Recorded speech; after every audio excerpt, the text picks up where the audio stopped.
বৃহৎ ফ্লেটত এক ভয়াবহ হৃদয় কঁপাই দিয়া ঘটনা সংঘটিত হৈছিল।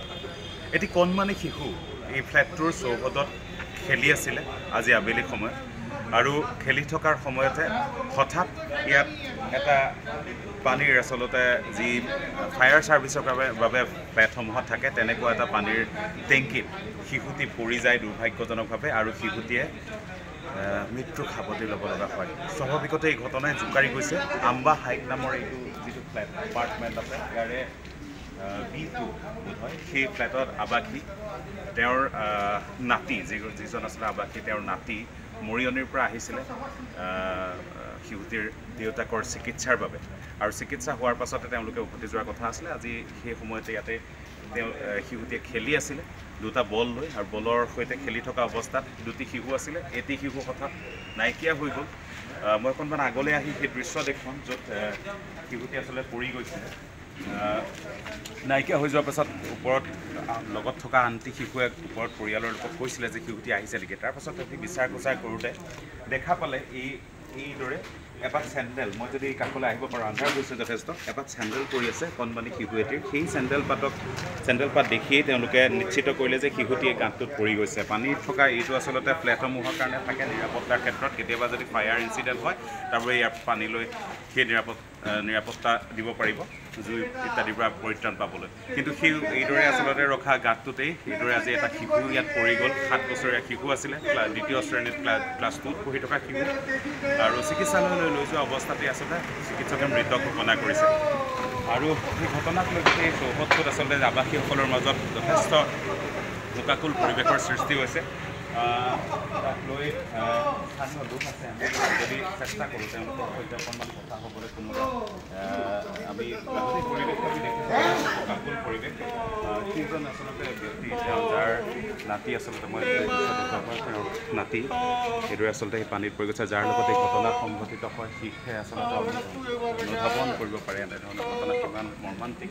তথাপিতো আমি এইখিনি সময়ত সেই বাতৰি নিৰাপত্তাৰ দিশটো আমি যদি আহোঁ বা স্থানীয় লোক আছে আমি কথা পাতিম। দাদা, ঘটনাটো কেনেকৈ হ'ল বুলি? ল'ৰাটো দেউতা 2-3 দিন আগত আহিছিলে নিজৰ গ'ল্ড ব্লাডাৰ অপাৰেশ্যন কাৰণে। আজি যোৱা কথা আছিলে, আজি যোৱা নাই, বোলে কালি যাম, ডক্টৰ কৈছে একদিন আৰাম কৰিলোঁ। ল'ৰাটো ইয়াৰ পিছত বল খেলি আছিলে। এই মেইন হলটো যি পানীৰ ৰিজাৰ্ভাৰটো আছে তাৰ মেইন হলটো খোলা আছে। ল'ৰা এফালে গ'ল, আমাৰ হিচাপত মোটামুটি তাত সোমাই গ'ল।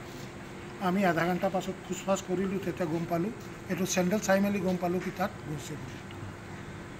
তাৰপিছত চিকিৎসালয় তাৰপাছত আমি ওলালে ইয়াত যিটো লোকেল মানুহ আছিলে আৰু লৈ গ'লতো বৰ ডেথ আছিলে। কিমানমান বজাৰ ঘটনা আজি?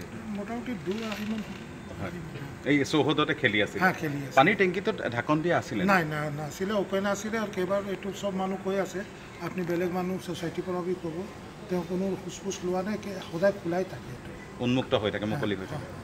সেইকাৰণে এইদৰে আচলতে মুকলি হৈ থাকে, কোনো কমপ্লেইন কৰা নাই? ইহঁতে নিজে কৰি আছে, মইতো ছ'চাইটিৰ মানুহ নাই, মইতো বেলেগ জেগাত থাকোঁ। লেকিন বাকী চব কৈ আছে বোলে কোনো তেনেকুৱা কেয়াৰ নকৰে, ছ'চাইটি মুকলি হৈ থাকে।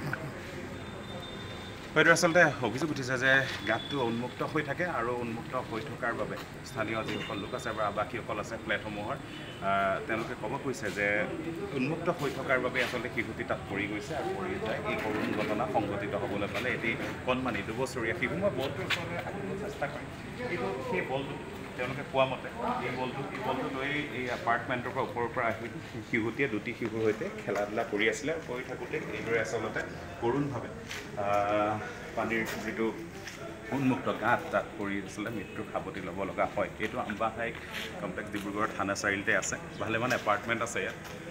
ছিকিউৰিটিৰ দায়িত্বত থকা লোকসকলকো বিভিন্নজনে আচলতে কৰ্তন কৰিছে, তেনেবোৰ ঘটনা সংঘটিত হৈছে। অৱশ্যে পৰৱৰ্তী পৰ্যায়ত গোটেই ঘটনাৰ তদন্ত হ'ব, স্পষ্টকৈ ঘটনাৰ প্ৰকৃত কাৰণ, শিশুটিৰ মৃত্যুৰ প্ৰকৃত কাৰণ ওলাই পৰিব। লোকসকলে এতিয়া শোকাকুল পৰিৱেশত আছে।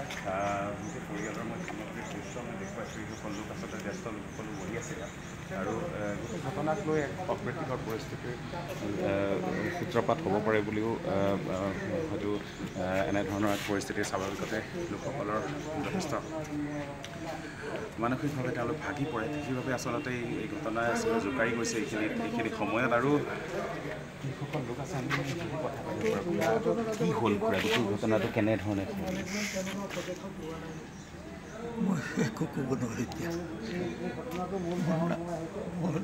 অৱস্থা নাই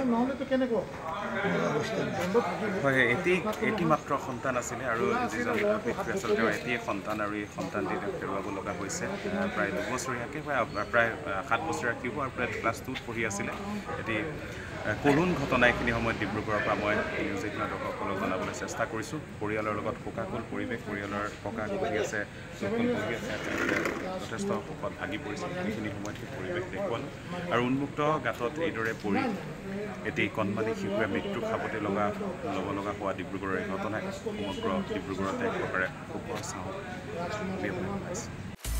আপুনি বিচৰা বাতৰি পাব কেৱল নিউজ 18 এপত। নিউজ 18 এপ ডাউনলোড কৰিবলৈ স্কেন কৰক এই QR কোড। গুগল প্লে ষ্টৰতো পাব এই নিউজ 18 এপ।